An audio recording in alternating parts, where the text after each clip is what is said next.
دوستانو په دې کائنات کې د انسانانو نه علاوه نور هم قسم ته چیرې مخلوق موجود دی. په لرنینګ انفارمیشن ټي وي کې یو واری بیا درته هر کله وایو دوستانو چې کله هم مونږه په شپه کې اسمان ته وګورو نو په زراو ستوري مونږ ته ښکاري. نو زموږ په ذهن کې یو سوال پیدا کیږي چې آیا په دې ستورو کې داسې یو ستوری هم نشته چې په هغه باندې نور مخلوق موجود نه وي. دوستانو دغه سوال د هر سړي په ذهن کې پیدا کیږي او په دې سوال باندې انسانان مسلسل کوشش کوي او تر اوسه پورې په ارباو روپۍ په خرڅ کړلې. زموږ د ځمکې نه علاوه په د نور دنیا کې انسانان یا نور مخلوق څنګه اوسېږي او هغه څنګه ښکاریږي او د هغې د اوسېدلو څه طریقه ده. د دې دپاره د دنیا یوه غټه کمپنۍ ناسا په اول ځل سپوږمۍ ته خپل راکټ ولېږلو ځکه چې سپوږمۍ زموږ ځمکه ته په ټولو کې نږدې سیاره ده. نو په 1969 کې اول ځل په سپوږمۍ باندې یو انسان قدم کېښودلو او د هغې انسان نام و نیل آرمسټرانګ. په ساینسدانان وایي چې په سپوږمۍ باندې هوا نه چلیږي نو ځکه د ده د خپې نشان تر اوسه پورې هم په سپوږمۍ باندې موجود دی. دې ساینسدانانو په میاشت باندې 2 غنټې 15 منټه ټایم تیر کړلو او په دومره لږ وخت کې خو دوی څه نور مخلوق په میاشت باندې ونه لیدو. البته هغه سیاره چې مسلسل په میاشت باندې چکر وهي هغې داسې تصویران هم موږ ته رالیږلي دي چې په هغه کې د نور مخلوق نشاندهي شوې ده. په دې عجیب تصویرانو کې په ټولو کې عجیب تصویر دغه دی چې په کم کې یو کور ښکاریږي او په څو ورځو نه بعد چې کله ناسا کمپنۍ دوباره دغه تصویران وشول نو په هغې کې دغه کور نه و. نو د دې نه علاوه که چېرې مونږ د ځمکې سره د 2 نږدې سیارې یعنی د مارس خبره وکړو نو تر اوسه پورې مونږ انسانانو مارس ته 23 ریبوټ راکټ ورلیږلي دي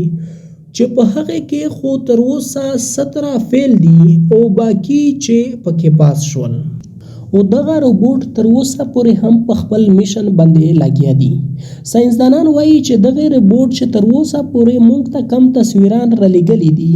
په دغه کې ډېر عجب مخلوق تصویران هم راغلي دي. د دې وجې نه ساینسدانان دا وایي چې دا ویل به هم غلط نه وي چې په مارس باندې نور مخلوق هم شته دی یا په 900,000 کاله اول و. په ټولو کې اول په مارس باندې یو عجیبه تصویر چې په 1996 کې یو روبوټ موږ ته راولېږلو په هغه کې که تاسو وګورئ یو وړوکی غوندې پیرامایډ ښکاري. پیرامایډ دوستانو هغه شی دی چې کوم په دنیا کې هم یو حیران کن څیز دی او تر اوسه پورې ساینس پکې ونه رسېدو. خو ساینسدانان وایي چې په مارس باندې تر 900 کاله یا 100,000 کاله مخکې دو قسم ته مخلوق اوسېدو. په دې تصویرانو کې په 2 نمبر چې کم تصویر دی په دغه کې خو د یو انسان پورا مجسمه ښکاریږي چونکې ناسا کمپنۍ خپل حقیقت چاته نه ښکاره کوي او هغه غواړي چې موږ نه علاوه بل چاته پته نه ولګېږي. نو ځکه ناسا کمپنۍ د دې تصویر په باره کې وویل چې نه دا یو کاڼی دی چې په هغې باندې د لمر پرېوتو په وجه سره د یو مخ غوندې ښکاري.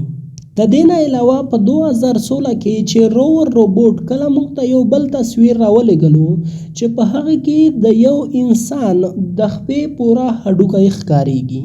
او په دې باندې هم ناسا کمپنۍ وویل چې نه دا یو کاڼی دی چې په یو ټایم کې د تیزې هوا په وجه سره دغې نه دا شکل اختیار کړی دی. د دې نه علاوه یو بل تصویر دی چې په هغې کې د یو مچھلي په شان باندې کاڼی ښکاریږي. د دې نه دا صفحه ظاهریږي چې په مارس باندې یو قسم ته مخلوق اوسېږي خو ځینې ساینسدانان دا وایي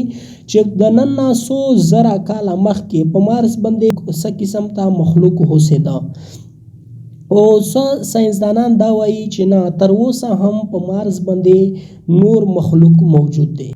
ځکه چې په یو تصویر کې لارې په غره باندې سلایټ روشنايي ښکاریږي، نو د دغې نه دا ظاهریږي چې تر اوسه پورې هم څه مخلوق په مارس باندې موجود دی. د دې نه علاوه تر اوسه پورې خو په دې کیمره کې داسې د ژوندي شي څه تصویر ریکارډ شوی نه دی، خو د بل تصویر چې کم په 2015 کې موږ ته ریپورټ راولېږلو، نو په هغې کې تاسو صفا لیدی شئ چې د یو جینۍ مجسمه په یو غره باندې پرته ده. نو د دې وجه نه ساینسدانان وایي چې موږ څومره زیات ریسرچ کوو دومره موږ ته نوي نوي شیان هم دریافت کیږي. د دې نه علاوه ساینسدانان وایي چې په مارس باندې کم مخلوق موجود دی هغه زموږ نه په ټکنالوژي کې ډېر زیات مخته دی، ځکه چې دا یو تصویر کې تاسو لیدی شئ چې یو پوره انجن په خاورو کې پروت دی، او ناسا وایي چې نه دغه یو کاڼی دی چې د زیات لمر په وجه سره داسې تور شوی دی. نو ساینسدانان وایي چې په مارس باندې چې کم مخلوق موجود و یا اوس موجود دی هغه د قد نه ډېر زیات وړوکی دی.